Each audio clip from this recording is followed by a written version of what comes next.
Welcome to our channel. Deepavali వెలుగుల పండుగ. దీపావళి లేదా దీపావళి పండుగ హిందూ సాంప్రదాయాల్లో అత్యంత ప్రధానమైన మరియు పవిత్రమైన పండుగ. దీన్ని దీపాల పండుగ అని కూడా పిలుస్తారు.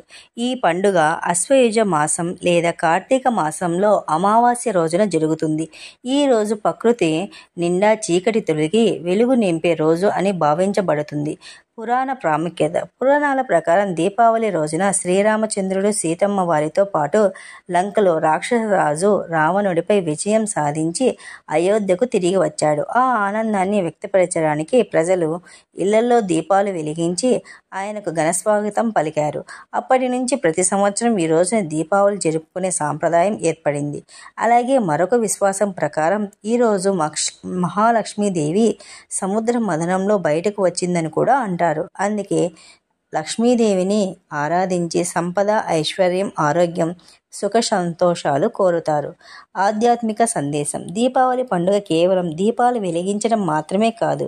ఇది అసత్యంపై సత్యం, చెడుపై మంచి, అజ్ఞానంపై జ్ఞానం, అంధకారంపై వెలుగు విజయాన్ని సూచిస్తుంది. ఇది మన హృదయాలను వెలుగులో నింపుతూ కుటుంబాలను ఐకమత్యంతో కట్టిపడేస్తుంది. మరికొందరి నమ్మకం ప్రకారం ఈ రోజున నరకాసురుడు కృష్ణుడిచే సంహరించబడ్డాడు. లక్ష్మీదేవి ఆరాధించే ముఖ్యమైన రోజు కూడా ఇదే. సంపద, ఐశ్వర్యం కోసం ప్రజలు లక్ష్మీదేవిని పూజిస్తారు.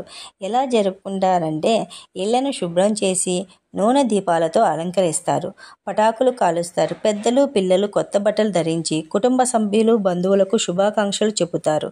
లక్ష్మీ పూజ, గణపతి పూజలు నిర్వహించి సంపద, సుఖ సంతోషాల కోసం ప్రార్థిస్తారు. మిఠాయిలు, రుచికరమైన వంటకాలు తయారు చేసి పంచుకుంటారు. దీపావళి మన జీవితంలో వెలుగులు నింపే పండుగ. ఈరోజు మనమంతా స్నేహం, ప్రేమ, ఐక్యతతో ఆనందాన్ని పంచుకోవాలి. దీపాలు వెలిగించడం, లక్ష్మీ పూజ చేయడం, పటాకులు కాల్చడం, మిఠాయిలు పంచుకోవడం. కాబట్టి దీపావళి ఆనందం, వెలుగు, శుభం, ఐశ్వర్యానికి ప్రతీక.